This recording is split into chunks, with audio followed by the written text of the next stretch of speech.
तो आज की क्लास में हमको शुरू करना है बायोडाइवर्सिटी कंजर्वेशन। बायोडाइवर्सिटी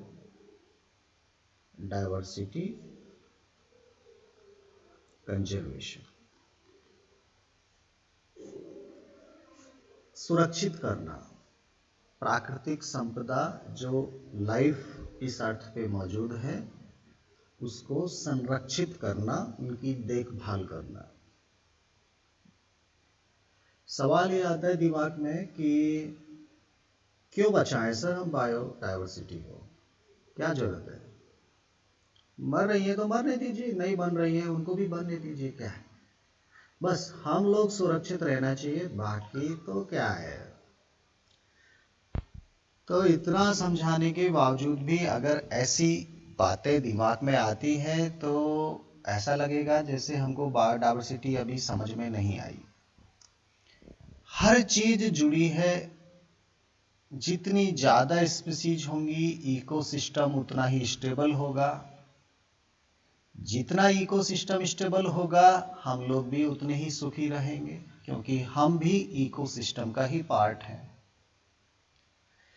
तो फिर भी एक बार डिस्कस कर लेना चाहिए कि आखिर हम बायोडाइवर्सिटी को क्यों बचाएं।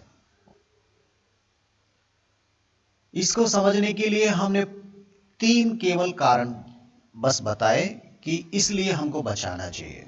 केवल तीन बातें हैं, अगर ये दिमाग में रहेंगी तो आप ऑटोमेटिक बायोडाइवर्सिटी को बचाने की खुद बात करना शुरू कर देंगे। तीन बड़ी बड़ी बातें हैं, बस वो तीन पॉइंट आपको याद रखना है। Why we should conserve biodiversity, question ऐसे आता है। सबसे पहले we should conserve biodiversity because there are narrow utility. थोड़ा सा आपको पॉइंट याद रखना है, नैरोली यूटिलिटेरियन। हमको बहुत छोटे छोटे छोटे छोटे फायदे हैं बायोडाइवर्सिटी से, इसलिए बचाना चाहिए। नैरो, नैरो मतलब छोटे छोटे। ऐसे इतने अनगिनत छोटे छोटे फायदे हैं बायोडाइवर्सिटी के जिनको हम काउंट भी नहीं कर सकते। इतने सारे फायदे हैं छोटे छोटे, इसलिए हमको बचाना चाहिए। दूसरा हम बात करेंगे ब्रॉडली यूटिलिटेरियन। ब्रॉडली यूटिलिटेरियन, इतने बड़े बड़े फायदे हैं जिनको हम वैल्यू भी नहीं मेजर कर सकते। इतने बड़े बड़े फायदे हैं बायोडाइवर्सिटी के, बहुत विशाल, जिनको हम मेजरमेंट नहीं कर सकते। इतने बड़े बड़े फायदे भी हैं, उनके बारे में भी हम डिस्कस करेंगे। इतने बड़े बड़े फायदे हमको मिल रहे फ्री ऑफ कॉस्ट, तो क्यों ना हम बायोडाइवर्सिटी को बचाएं। और तीसरा हम बात करेंगे हमारा एथिकल, हमारी नैतिक जिम्मेदारी है, जिसको हमने नहीं बनाया उसको हम क्यों बर्बाद करें। प्रकृति ने अगर कुछ बनाया है तो उसको बने रहने देना चाहिए, क्यों हम फालतू का इसको बर्बाद करने पे तुले हैं। ये केवल तीन ऐसे कारण हैं जिनके कारण हमको बायोडाइवर्सिटी बचाना चाहिए। बात समझ में आ रही है? पहला नैरोली यूटिलिटी, छोटे छोटे फायदे, यूटिलिटी, बहुत काम आता है बायोडाइवर्सिटी हमारे। कई सारे डायरेक्ट इकोनॉमिक बेनिफिट हमको मिलते हैं। डायरेक्ट इकोनॉमिक बेनिफिट, आर्थिक रूप से बहुत उपयोगी फायदे हमको मिलते हैं। बेनिफिट्स जैसे, अब थोड़ा सा एग्जांपल देखते हैं क्या क्या मिलता है हमको बायोडाइवर्सिटी से। हमको यहां मिलता है फूड, भाई प्लांट एनिमल यही तो है बायोडाइवर्सिटी। फूड मिलता है, मिलता है कि नहीं मिलता है? बहुत सारे फल मिलते हैं, बहुत सारी दाल मिलती हैं, बहुत सारे अनाज मिलते हैं। हाँ, एनिमल्स को भी बहुत सारा फूड मिलता है। तो फूड एक छोटे छोटे फायदे हैं, जैसे हम बचपन में नहीं पढ़ते थे जंगलों से हमको क्या फ़ायदा है, हम बोलते थे जंगलों से हमको लकड़ी मिलती है, जंगलों से हमको जड़ी बूटी मिलती है, जंगलों से हमको शहद मिलता है, जंगलों से हमको ये ऐसे छोटे छोटे छोटे छोटे छोटे छोटे बहुत सारे फ़ायदे हैं। हम वही छोटे छोटे फ़ायदे देख रहे हैं। बायोडाइवर्सिटी से हमको फूड मिलता है, बायोडाइवर्सिटी से हमको फायरवुड मिलता है, आग जलाने के लिए लकड़ी मिलती है, और क्या मिलता है, हमको फाइबर मिलते हैं जिससे हम कपड़े बनाते हैं, रस्सी बनाते हैं, चटाई बनाते हैं, फाइबर हमको मिलते हैं, हमको कंस्ट्रक्शन के लिए मटेरियल मिलता है। ये सब थोड़ा सा दिमाग में डाल लेना है, आपको लिखने भी पड़ेंगे ना, ये कंस्ट्रक्शन मटेरियल हमको मिलता है। और क्या मिलता है, कुछ इंडस्ट्रियल प्रोडक्ट भी हमको मिल जाते हैं, हमारी बड़ी बड़ी इंडस्ट्री इन्हीं से चल रही है। अगर ये बायोडाइवर्सिटी नहीं होगी तो कैसे काम चलेगा। क्या क्या मिलता है इंडस्ट्री प्रोडक्ट में, कुछ आप देखिए टायर बनते हैं तो रबर प्लांट है, पेपर इंडस्ट्री है तो लुगदी बनती है कागज बनाने वाली, बीड़ी पत्ता इंडस्ट्री है तो तेंदू पत्ता मिलता है, बहुत सारी इंडस्ट्री है, इंडस्ट्रियल प्रोडक्ट हमको मिलते हैं। टिम्बर प्लांट है, फर्नीचर उद्योग जितने भी चल रहे वो सब कहाँ से मिल रहे, बायोडाइवर्सिटी से ना मिल रहे, ठीक है ना। तो ये छोटे छोटे हमको फायदे हैं। और बहुत सारी मेडिसिन मिलती हैं, मेडिसिन लगभग मार्केट में आज जितनी भी मेडिसिन आती है 25% मेडिसिन हमको जंगलों से मिलती है। उनका जो रॉ मटेरियल है, जो प्रोडक्ट है, वो बायोडाइवर्सिटी से ही आता है। कुछ सिंथेटिक हैं जो लैब में हम बनाते हैं, लेकिन 25% मेडिसिन तो वाइल्ड लाइफ, फॉरेस्ट, बायोडाइवर्सिटी से ही आता है। आयुर्वेद तो पूरा 100% बायोडाइवर्सिटी का ही देन है, नेचर का प्रोडक्ट ही आप यूज करते हैं, नेचुरोपैथी भी हम यूज करते हैं, आयुर्वेद 100%। आज भी न जाने कितनी सारी मेडिसिन ऐसी हैं जिनको हम अभी तक जान नहीं पाए। देखिए इतना जरूर है कि प्रकृति ने अगर कोई बीमारी बनाई तो प्रकृति ने उसका इलाज भी बनाया है, बस हम उस इलाज को ढूंढ नहीं पा रहे। 100% इस प्रकृति के अंदर कैंसर की भी दवाई है, एड्स की भी दवाई है, कोरोना की भी दवाई है, लेकिन हमको उसका यूज नहीं मालूम। कौन सा पौधा, कौन सा जीव जंतु, कौन सा पार्ट किस तरह से हमको उपयोगी हो सकता है, हमको नहीं मालूम। आज भी घने जंगलों में जो आदिवासी क्षेत्र में कई सारे लोग रहते हैं, वो हॉस्पिटल नहीं जाते, वो अपना इलाज खुद कर लेते हैं। सांप काटता है तो अपना इलाज खुद कर लेते हैं, मेडिसिन है ना उनके पास, वो बहुत सारी मेडिसिन, उनका नॉलेज हमको मिलना चाहिए।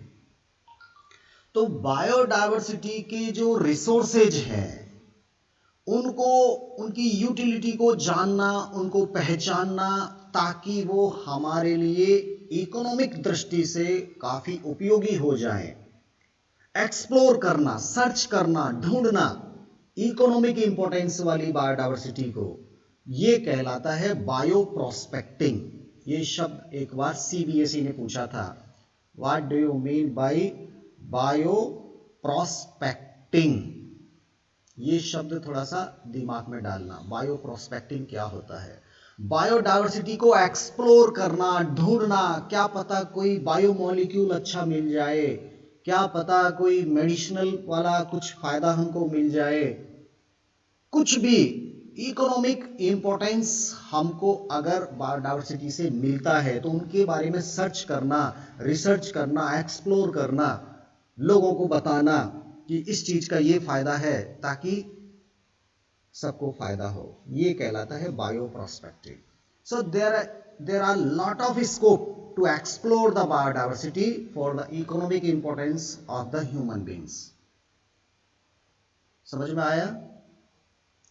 तो अगर हम बात करें तो ऐसे बहुत सारे छोटे छोटे छोटे छोटे फायदे हैं जिनको हम गिन भी नहीं सकते। इन सबको हमने शामिल किया है नैरोली यूटिलिटेरियन में। इतने सारे फायदे अगर हमको इस सब बायोडाइवर्सिटी से मिल रहे हैं तो क्यों ना हम बायोडाइवर्सिटी को सुरक्षित रखें। रखना चाहिए भाई, बहुत सारे फायदे हैं। अब चलिए बात करते हैं थोड़ा ब्रॉड यूटिलिटी की। हाँ, ब्रॉडली यूटिलिटी हमको हमारे इकोसिस्टम से, हमारे सराउंडिंग से, हमारी बायोडायवर्सिटी से इतने बड़े बड़े फायदे मिल रहे हैं जिनका वैल्यू भी हम नहीं मेजर कर सकते। और एक्चुअली नेचर ने हमको वो सब फ्री ऑफ कॉस्ट दिया हुआ है। उनको बोलते इकोसिस्टम सर्विसेज, इकोसिस्टम सर्विसेज के नाम से जाना जाता है। इकोसिस्टम की ऐसी बहुत सारी फैसिलिटी हैं, बहुत सारी सर्विस हमको मिल रही हैं, वो भी फ्री ऑफ कॉस्ट। और इतने बड़े बड़े फायदे हैं तो हमको बचाना चाहिए ना, क्यों बर्बाद करने पे तुले हम लोग। फ्री ऑफ कॉस्ट दे रहा है इकोसिस्टम हमारे लिए। हाँ, इकोलॉजी, बायोडायवर्सिटी क्या है सर, आप बताइए तो सही। पहले तो सबसे पहले चलो बात करते हैं, ऑक्सीजन मिलता है आपको। अकेला Amazon rain forest 20% oxygen release करता है हमारी अर्थ के लिए। 20% ऑक्सीजन अकेला अमेजोन रेन फॉरेस्ट दे देता है। इसीलिए तो उसको नाम दिया गया the lungs of planet. Lungs of planet बोलिए, लंग्स ऑफ अर्थ बोलिए। आप हॉस्पिटल में भर्ती हो गए, एक ऑक्सीजन सिलेंडर आपको लगाना है। एक ऑक्सीजन का कितना वैल्यू आप दोगे? लगभग 1000 रुपये तो चार्ज कर लेगा एक सिलेंडर का, ज़्यादा कर सकता है। हॉस्पिटल के ऊपर डिपेंड करता है, हॉस्पिटल छोटा वाला है कि बड़ा वाला है। हाँ, तो वो समय दूर नहीं कि अगर आप इस एनवायरनमेंट को खराब कर दोगे तो ऑक्सीजन नहीं मिलेगी, फिर ऑक्सीजन लेने के लिए मारामारी मच जाएगी।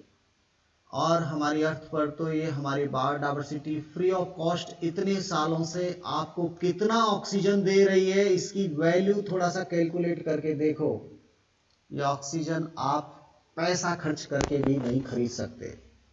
इतनी ऑक्सीजन आपको हर जगह उपलब्ध है, जहां आप जाते हैं वहीं पर आपको ऑक्सीजन मिल जाती है फ्री में। नहीं तो आपको सिलेंडर लटका के घूमना पड़ता 24 आवर। हाँ, कितना सारा फायदा हमको मिला है ऑक्सीजन से। ऑक्सीजन देता है हमारा बायोडायवर्सिटी। चलिए दूसरा और बड़ा फायदा हम देखते हैं। हमारी बायोडायवर्सिटी के कारण ही हमारे प्लांट में पॉलिनेशन हो पाता है, और पॉलिनेशन हो पाता है इसलिए हमको फूड मिल पाता है। पॉलिनेशन, आप एक लेबर लगाइए, उसके हाथ में एक ब्रश दीजिए और बोलिए कि मेरी खेत में जो सरसों के पौधे लगे हैं उनमें पॉलिनेशन करो। तो कितनी लेबर खर्च करोगे आप? एक फूल से पोलन ग्रेन लोगे, दूसरे फूल पर झड़ाओगे, उसके पोलन ग्रेन लोगे, उसके ऊपर झड़ाओगे, उसके लोगे, उस पर झड़ाओगे। कितनी क्रॉप आप कवर कर सकते हैं, कितनी लेबर आप लगा सकते हैं? एक लेबर का 500 रुपये भी लगाओगे, कितनी लेबर लगाओगे एक खेत में केवल पॉलिनेशन करने के लिए? केवल पॉलिनेशन करने के लिए बहुत खर्चा आ जाएगा, फिर भी आपको वो प्रोडक्ट नहीं मिलेगा जो नेचर अपने आप कर रहा है। नेचर में बहुत सारे पॉलिनेटिंग एजेंट हैं, यहाँ हनी बी बनाया उसने, बम्बल बी बनाया, पता नहीं क्या क्या, मधुमक्खी, कीड़े मकोड़े, पक्षी, ये सब बनाए हैं। ऑटोमेटिक पॉलिनेशन कर रहे हैं ऑल ओवर अर्थ के ऊपर, चाहे वो ट्रॉपिकल एरिया है, चाहे वो रेन फॉरेस्ट है या कुछ भी है, अपने आप पॉलिनेशन हो रहा है। प्रकृति ने सब अरेंजमेंट करके दिया है हमारे लिए। ये रिच बायोडायवर्सिटी है तभी तो पॉलिनेशन हो रहा है, तभी तो हमको फूड मिल रहा है, तभी तो ऑक्सीजन मिल रहा है। नहीं तो ये कैसे मिलता? पेड़ पौधे ही मर जाते बिना फर्टिलाइजेशन के। पॉलिनेशन नहीं होगा तो कैसे फिर उसमें नए सीड बनेंगे? तो ये इतना बड़ा फायदा है हमारे लिए जिसका हम वैल्यू नहीं चुका सकते।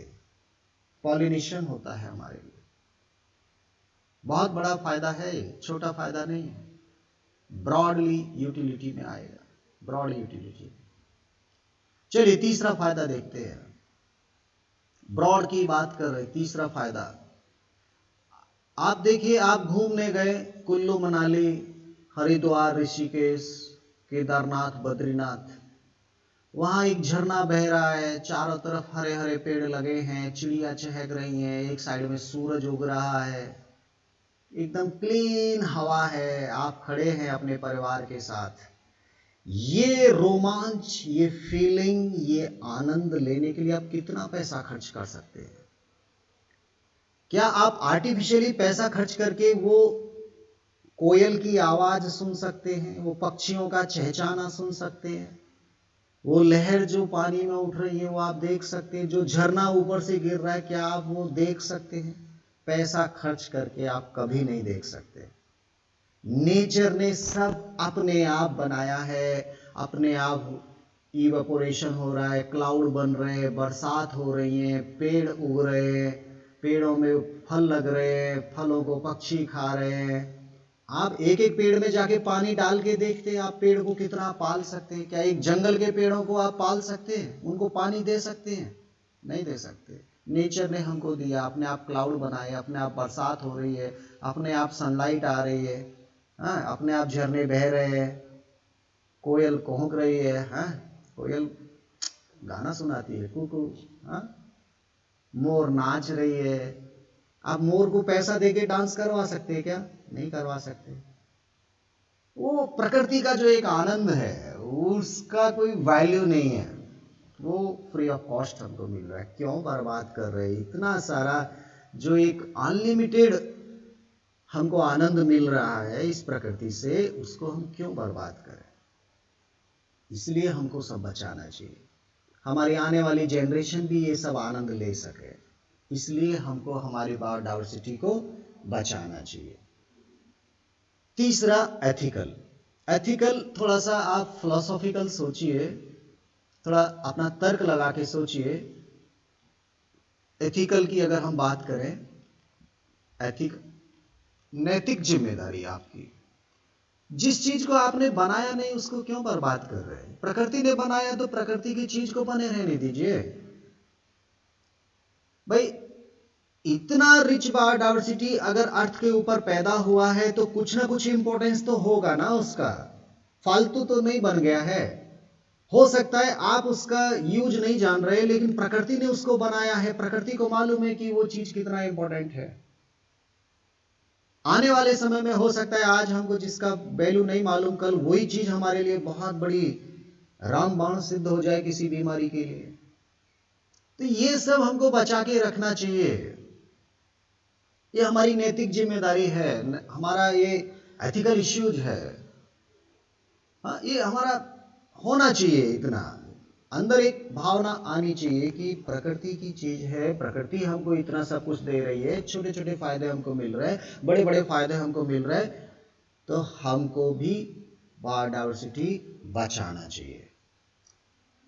आई थिंक, मुझे लग रहा है कि मैं आपको थोड़ा सा मोटिवेट कर पाया इस बारे में सोचने के लिए कि हमको नेचर बचाना चाहिए। ठीक है, अब सवाल ये आता है कि sir, how can we conserve this biodiversity? हम कैसे बचा सकते हैं हमारी बायोडायवर्सिटी को?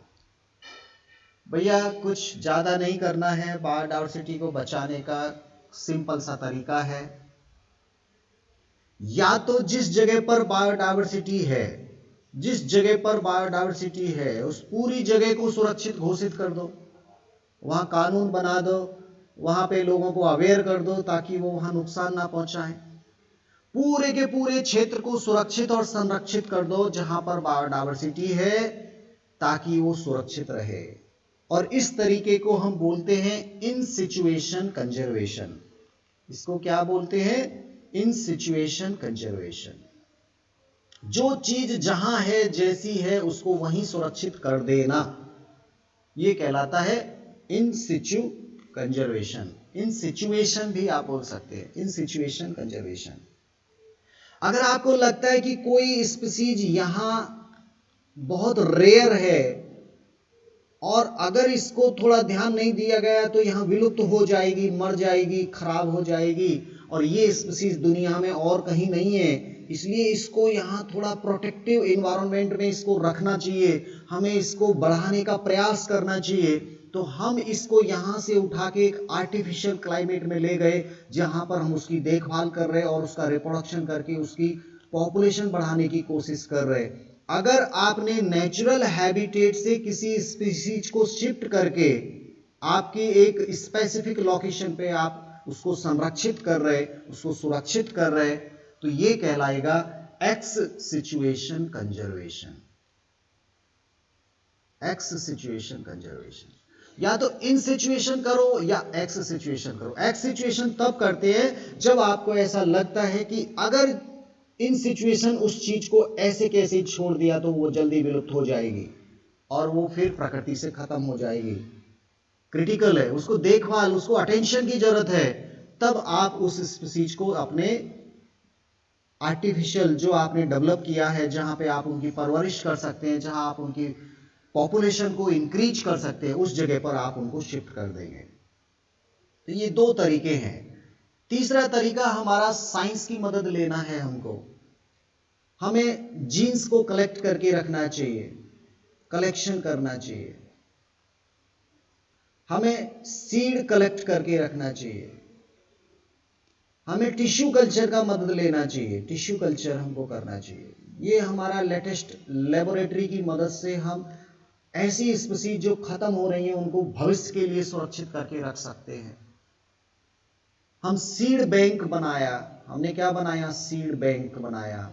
कुछ ऐसी स्पीसीज के सीड हमने फ्यूचर के लिए कलेक्ट कर लिए ताकि जब जरूरत हो उन जीन्स का इस्तेमाल हम कर पाएंगे जो इन सीड के अंदर मौजूद हैं।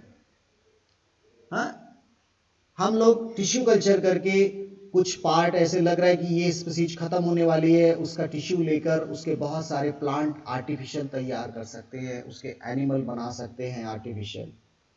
तो हम टिश्यू कल्चर, ये लेटेस्ट तरीका एक हमको मिला है, इसका भी हमें यूज करना चाहिए। यहाँ पर एक टेक्निक शायद यूनिट 1 में आई थी, क्रायो प्रिजर्वेशन टेक्निक, याद आ रहा है आपको? क्रायो प्रिजर्वेशन टेक्निक, ये क्या है? लिक्विड नाइट्रोजन में -198 डिग्री सेल्सियस पर किसी भी लाइफ को, किसी भी सेल को एक लंबे समय तक जीवित बनाए रख सकते हैं, वायबल फॉर्म में रख सकते हैं, लिविंग फॉर्म में बना के रख सकते हैं। वो टेक्निक हमको अपनानी चाहिए। हमें कलेक्शन करके रखना चाहिए। जब लगता है कि ये चीज नहीं बच पा रही है, थोड़ा सा बचाओ, उसको डेवलप करो, टिश्यू कल्चर करो, उस स्पीसीज को बढ़ाने का प्रयास करो। ये भी हम कर रहे हैं। हम 3 तरीके से स्पीसीज को बचा रहे हैं। इन सिचुएशन कंजर्वेशन कर रहे हैं, एक्स सिचुएशन कंजर्वेशन कर रहे हैं, और ये लेटेस्ट टेक्नोलॉजी का इस्तेमाल भी हम लोग कर रहे हैं आज की तारीख में। चलिए इनके बारे में थोड़ा सा डीप में जाया जाए, इनको समझा जाए। सबसे पहले बात करेंगे इन सिचुएशन कंजर्वेशन। सबसे पहले बात करेंगे इन सिचुएशन कंजर्वेशन। जो चीज जहां है, जैसी की जैसी है, उसको ऐसे के ऐसे सुरक्षित कर देना, यह कहलाता है इन सिचुएशन कंजर्वेशन। एक्चुअली हमने देखा कि इस ग्लोब पर हर जगह एक जैसी बायोडायवर्सिटी तो नहीं है। कहीं पर बहुत रिच डेंस बायोडायवर्सिटी है और कहीं पर थोड़ा रेयर है। तो अगर आप एक एरिया सुरक्षित करना चाह रहे हैं तो आप उस जगह को चुनेंगे जहां बहुत कम एरिया में बहुत ज्यादा बायोडायवर्सिटी मौजूद है, और जहां ज्यादा से ज्यादा वैरायटी मौजूद है तो उस छोटे से एरिया को संरक्षित करके आप एक साथ बहुत सारी स्पीसीज को बचा सकते हैं। तो इनका साइज, ये जो एरिया है, इनका साइज कई बार बहुत बड़ा होता है, विशाल होता है, कई बार थोड़ा सा मीडियम होता है, कई बार थोड़ा छोटा होता है। तो इसके आधार पर ये जो एरिया बनाए गए, इनके नाम अलग अलग हम रख देते हैं। सबसे पहले हम बात करेंगे एरिया के हिसाब से। एक शब्द आता है बायोस्फीयर रिजर्व। बायोस्फीयर रिजर्व, इससे भी एक बड़ा एरिया आता है, उसको भी थोड़ा सा नाम याद करो, हॉटस्पॉट।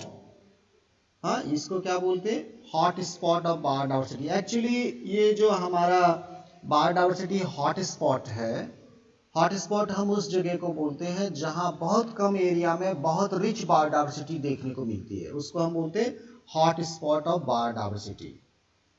ठीक है? तो ऐसे हमने कुछ हॉटस्पॉट की पहचान की है। ये कुछ ऐसे प्लेस हैं जहां बहुत डेंस बायोडायवर्सिटी पाई जाती है।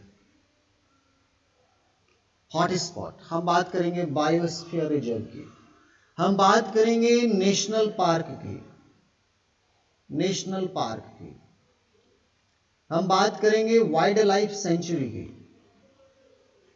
वाइल्ड लाइफ सेंचुरी, और क्या बात कर सकते हैं, छोटा छोटा हम सैक्रेड ग्रुप्स की भी बात करेंगे। Sacred groups as per size मैंने कुछ अरेंज किया है। अब हॉट स्पॉट बायोडायवर्सिटी तो बहुत बड़े इलाके हैं जहां बहुत ज्यादा रिच बायोडायवर्सिटी पाई जाती है। बायोस्फीयर रिजर्व, अगर इनका थोड़ा संख्या हम याद करें, थोड़ा मैं लेटेस्ट आपको अपडेट कर रहा हूं, ध्यान देना आपकी एनसीईआरटी टेक्स्ट बुक में थोड़ा पुराना डाटा है। हॉट स्पॉट बात करते तो इंडिया में हॉट स्पॉट की संख्या 4 है, 4। इनके नाम पूछे जाते हैं एग्जाम में, कौन कौन से बायोडायवर्सिटी हॉटस्पॉट हमारे इंडिया में हैं, या कुछ ना कुछ पार्ट उस हॉटस्पॉट का हमारे इंडिया में शामिल है। तो 4 हॉटस्पॉट हैं जो हमारे इंडिया में आते हैं, रिच बायोडायवर्सिटी हॉटस्पॉट। पूरे विश्व में लगभग 25 से 30 के बीच में हॉटस्पॉट की पहचान की गई है। इनमें से 4 हमारे इंडिया में भी आते हैं। रिच बायोडायवर्सिटी हॉटस्पॉट बात करेंगे। बायोस्फीयर रिजर्व की बात करें तो पुराना डाटा आपका कुछ अलग था, अभी नए डाटा के हिसाब से बात करते तो इंडिया में 18 बायोस्फीयर रिजर्व अभी मौजूद हैं।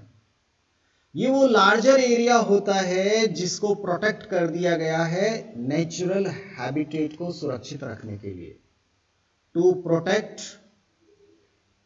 Natural habitat of wildlife, natural habitat of wildlife. Habitat को ही सुरक्षित कर दिया, हैबिटेट सुरक्षित रहेगा तो स्पीसीज अपने आप सुरक्षित हो जाएंगी। ऐसे लगभग 18 प्लेसेज को हमने आइडेंटिफाई किया है इंडिया में, बायोस्फीयर रिजर्व बोलते हैं। इससे थोड़ा छोटा एरिया हम बात करते तो नेशनल पार्क आता है। हमारे इंडिया में अब नेशनल पार्कों की संख्या बढ़ाकर 103 के आसपास हो गई है, 103 इतने नेशनल पार्क हैं, जिसमें हमारा Madhav national park, Kanha national park, Kaziranga national park और बहुत सारे केवलादेव नेशनल पार्क, ऐसे आपने नाम सुने होंगे। 103 है इनकी संख्या, नेशनल पार्क। इन सिचुएशन कंजर्वेशन हो रहा है यहाँ स्पीसीज का। वाइल्ड लाइफ सेंचुरी तो बहुत सारी हैं, इनमें कुछ ना कुछ स्पेसिफिक स्पीसीज को भी कई बार एक प्रोजेक्ट के रूप में बनाया जाता है, जैसे अभी टाइगर प्रोजेक्ट चल रहा है, हालांकि नेशनल पार्क में भी होता है, वाइल्ड लाइफ सेंचुरी में भी होता है। एलिफेंट को बचाने के लिए कुछ स्पेशल प्रोग्राम चलाया जा रहा है, प्रोजेक्ट चलाया जा रहा है। घड़ियाल मगरमच्छ के लिए भी कुछ प्रोग्राम चलाते हैं हम लोग, एलिगेटर और क्रोकोडाइल के लिए। खास तौर पे अभी टाइगर रिजर्व और एलिफेंट रिजर्व ये अभी चल रहा है, और इनके बारे में भी हम बात करेंगे। वाइल्ड लाइफ सेंचुरी, इनकी संख्या अगर हम बात करें तो आज हमारे इंडिया में 544 के आसपास है, 544। इनकी संख्या याद करना है भाई, भूलना नहीं है। ये 4 इनके तो नाम याद करना है बिल्कुल। हॉटस्पॉट कितने? 4। बायोस्फीयर रिजर्व कितने? 18। नेशनल पार्क कितने? 103। Wild life sanctuary 544। Sacred groups पता ही नहीं कितने सारे, बहुत सारे हैं। कुछ के नाम याद करेंगे, कुछ के नाम याद करेंगे। सैक्रेड ग्रुप्स को पता है क्या बोलते हैं? इसको बोलते तपोवन, तपोवन। हमारे पुराने जमाने में ऋषि मुनि आश्रम बनाते थे जंगलों में जाकर, वहां तप करते थे, हवन यज्ञ करते थे, अपना ध्यान मग्न होते थे। वो जो एक तरह से कुछ वृक्ष वाटिकाएं थी, हाँ, हम उसको वृक्ष वाटिका कहना ज़्यादा ठीक है, तपोवन, वो सैक्रेड ग्रुप्स की हम बात करेंगे यहाँ पर, एक एक करके सबको थोड़ा समझेंगे। चलिए सबसे पहले बात करते हैं हॉट स्पॉट ऑफ बायोडाइवर्सिटी। ये डाटा याद रखना भाई, कहीं ना कहीं लिख लेना है। बायोडाइवर्सिटी हॉट स्पॉट कुछ ऐसे प्लेस हैं जहां पर बहुत रिच बायोडाइवर्सिटी पाई जाती है। रिच बायोडाइवर्सिटी एरिया को हमने बायोडाइवर्सिटी हॉटस्पॉट का नाम दिया है। हमारे इंडिया में 4 बायोडाइवर्सिटी हॉटस्पॉट है। पहले इनके नाम याद करते हैं। एक का नाम है आपका वेस्टर्न घाट एंड श्रीलंका वाला area, western Ghat and Sri Lanka. Western घाट मैंने आपको ऑलरेडी चैप्टर में पढ़ाया था, श्रीलंका तक ये एरिया जाता है। गोवा से शुरू करो, बिल्कुल कर्नाटक केरल होते हुए श्रीलंका तक जाना है। ये पूरा एरिया रिच बायोडाइवर्सिटी हॉटस्पॉट के रूप में पहचाना गया है, जो हिमालय से भी पुराना है।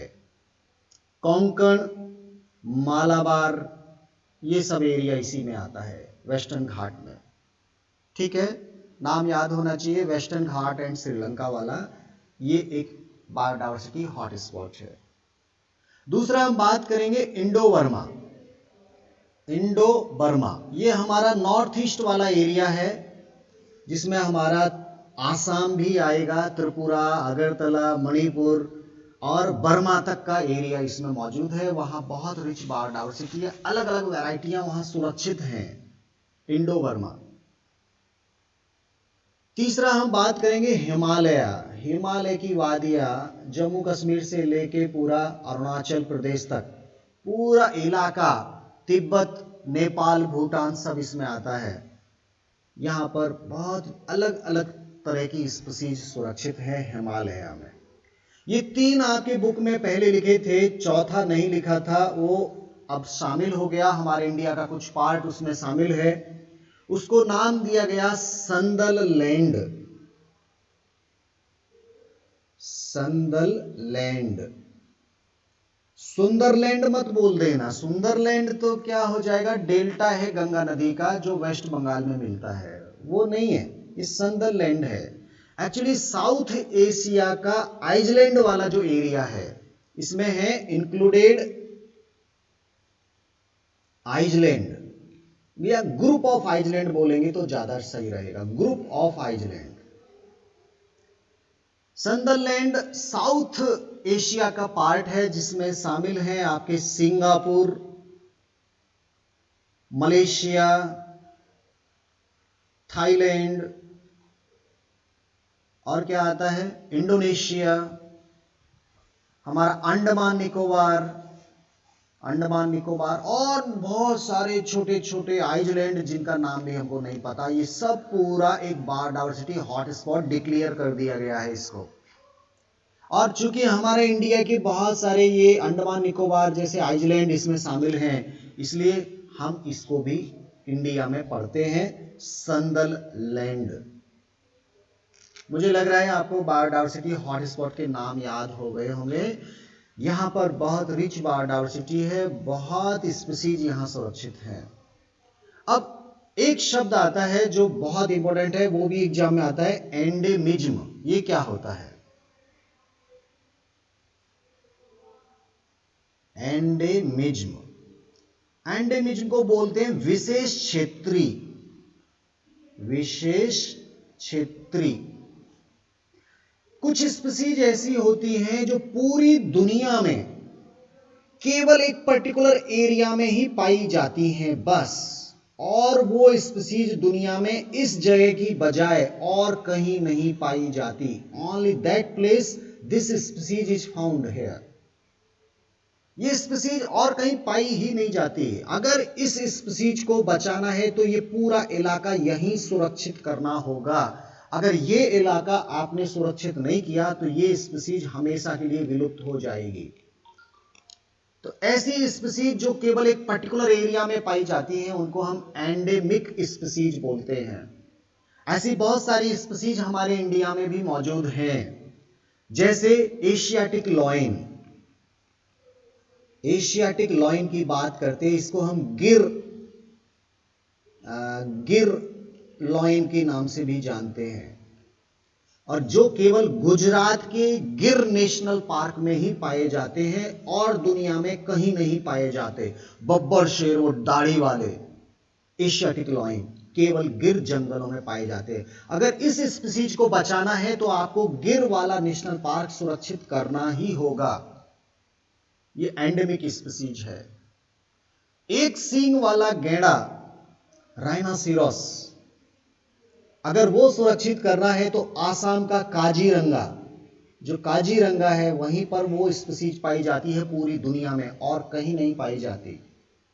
अगर आपको कंगारू अगर आपको सुरक्षित करना है तो ऑस्ट्रेलिया ही वो नेचुरल प्लेस है, ऑस्ट्रेलिया, जहां पर वो स्पीसीज पाई जाती है और दुनिया में कहीं नहीं पाई जाती। अगर पाई जा रही है तो यहीं से कोई लाकर उसको आर्टिफिशियल लेके गया है, नेचुरल वो यहीं मिलती है, तो ये यहां पर ही सुरक्षित करना है।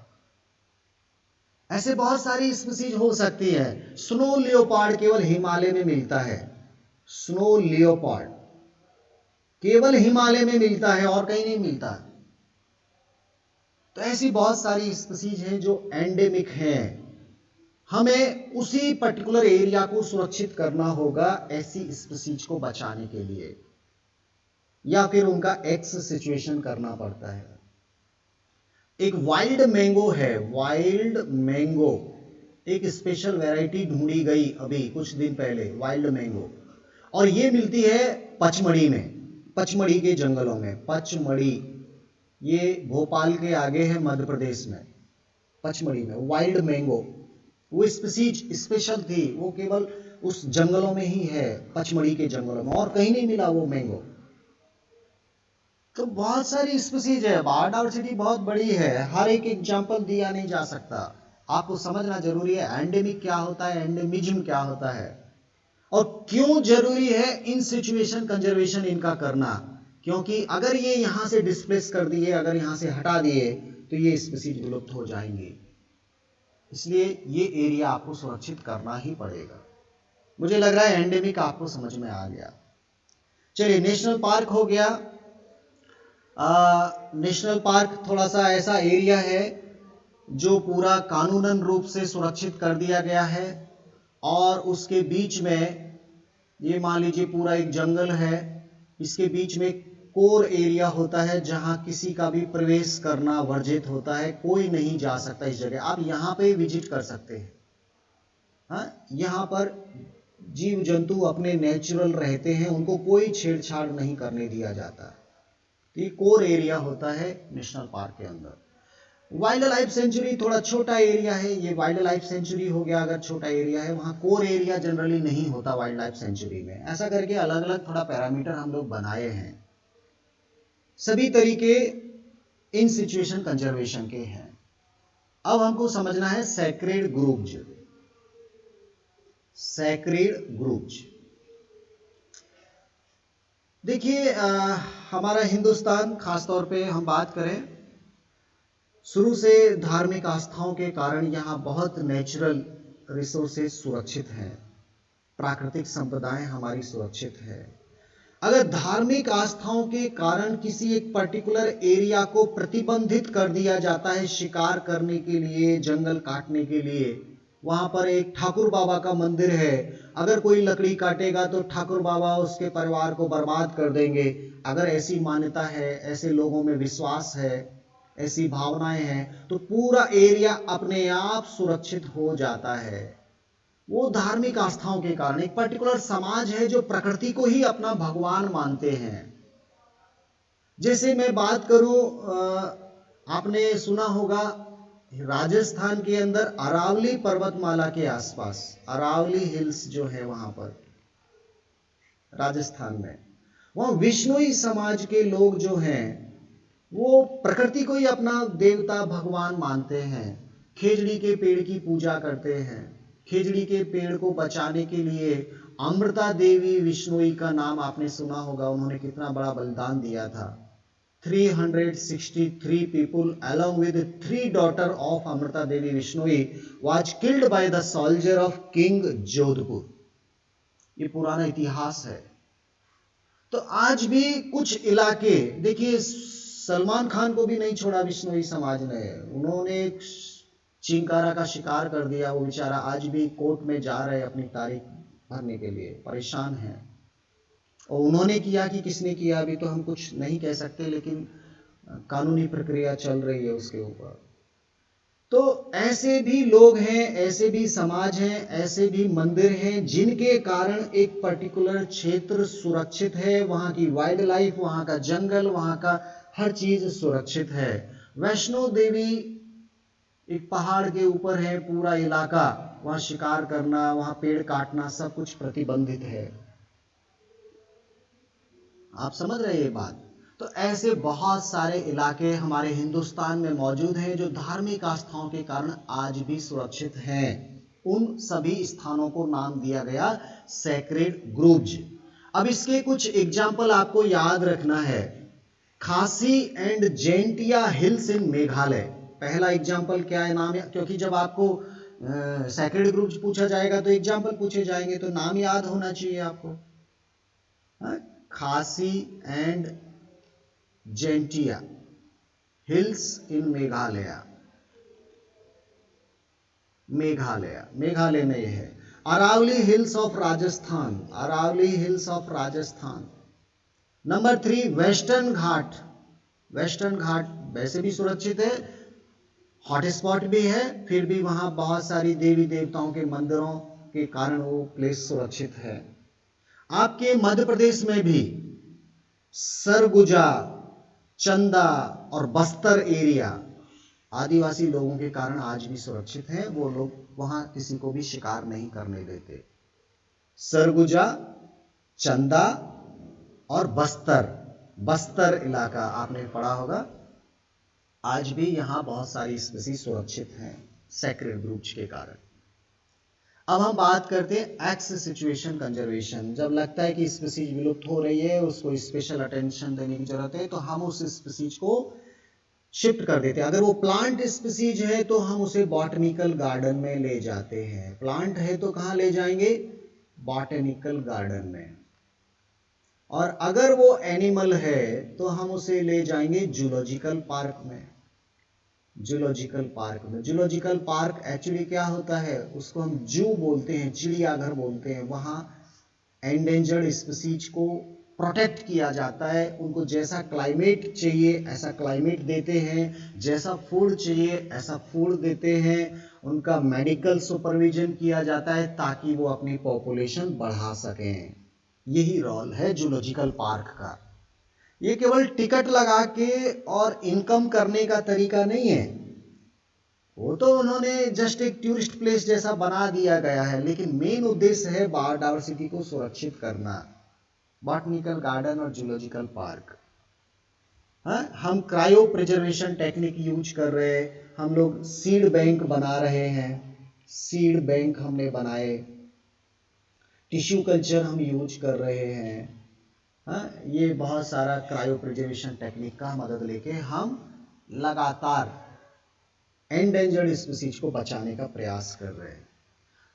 अब बायोडायवर्सिटी बचाने का काम अकेला कोई भी कंट्री नहीं कर सकता। आपने देखा होगा कई सारे पक्षी तो माइग्रेशन होके आते हैं, साइबेरिया से आ रहे हैं इंडिया में, अब बीच में तो कितने सारे कंट्री को पार कर रहे हैं। अगर बीच में कोई उनका शिकार करेगा तो बायोडायवर्सिटी खत्म हो जाएगी। तो ये एक इंटरनेशनल इश्यू है, एक इंटरनेशनल इश्यू है, और बायोडायवर्सिटी को बचाने के लिए समय समय पर अलग अलग प्रयास होते रहे हैं। हम बात करेंगे फर्स्ट अर्थ समिट की। अर्थ समिट याद कर लेना, पूछा जाता है। अर्थ समिट हुआ था फर्स्ट रियो डी जेनेरियो में, रियो डी जेनेरियो में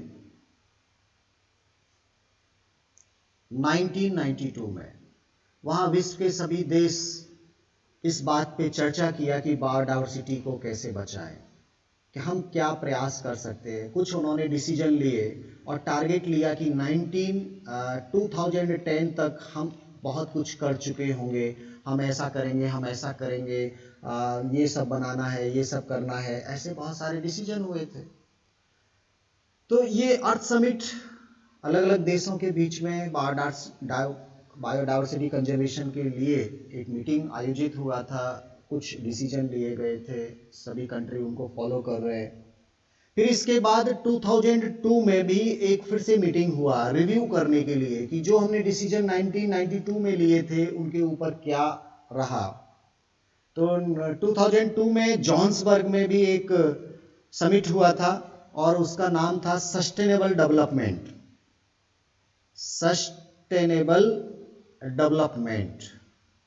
इसमें भी बायोडाइवर्सिटी की बात की गई थी। ये कहाँ पे हुआ था? जोहान्सबर्ग में, अफ्रीका में, जोहान्सबर्ग, अफ्रीका, साउथ अफ्रीका। तो ये हमारे बायोडाइवर्सिटी से रिलेटेड 2 इंटरनेशनल ऐसे प्रोग्राम हुए जहां पूरा विश्व मिलकर काम कर रहा है। हालांकि और भी अलग अलग टाइप के प्रोग्राम होते रहे, जैसे ओजोन को बचाने के लिए ओजोन डिप्लीशन के ऊपर भी चर्चा की गई थी मॉन्ट्रियल प्रोटोकॉल के नाम से। कनाडा के मॉन्ट्रियल शहर में ये आपका मॉन्ट्रियल प्रोटोकॉल हुआ था 1987 में, ये मीटिंग हुई थी। मॉन्ट्रियल प्रोटोकॉल ओजोन के लिए हुआ था। एक जलवायु परिवर्तन के लिए भी हुआ था, आपको याद होगा, ये तो अभी लेटेस्ट है। 2009 में जलवायु परिवर्तन के लिए भी एक मीटिंग हुआ था और कोपेनहेगन में हुआ था। वो कोपेनहेगन एक्चुअली डेनमार्क की कैपिटल है, डेनमार्क की कैपिटल। और जलवायु परिवर्तन के लिए यहाँ पर चर्चा हुई। तो जलवायु परिवर्तन, ozone depletion, sustainable development, biodiversity conservation, ये कुछ ऐसे इश्यूज हैं जिनके लिए सभी देश कुछ न कुछ काम कर रहे हैं। हमारा इंडिया भी लगातार काम कर रहा है। पहले की बजाय हमारे इंडिया में फॉरेस्ट कवरेज एरिया इंक्रीज हुआ है। ध्यान देना, इंक्रीज हुआ है। आज हमारा फॉरेस्ट एरिया इंक्रीज हुआ है। हमने नेशनल फॉरेस्ट पॉलिसी बनाई है, नेशनल फॉरेस्ट पॉलिसी। उसके according 33% area must be covered by the forest in the plain and 66% in the hilly area must be covered by the forest. ये policy अभी हमारा target 33 का है, अभी हम लगभग 21 के आसपास पहुंच चुके हैं। हालांकि एक बार कंडीशन थी कि ये 60% पर ही आ गया था, तो अभी 60% इंक्रीज होकर 21 हुआ है। हमारा टारगेट इसको 33 तक पहुंचाने का है और इसके लिए हम लोग लगातार प्रयास कर रहे हैं। तो इस तरह से ये बायोडाइवर्सिटी को लेके मैं बहुत सारी जानकारी आपको देने की कोशिश किया। मुझे लग रहा है कि बायोडाइवर्सिटी आपको समझ में आया। कल की क्लास में कुछ अलग बात करेंगे, तो आज की क्लास यहीं पे ऑफ करते हैं।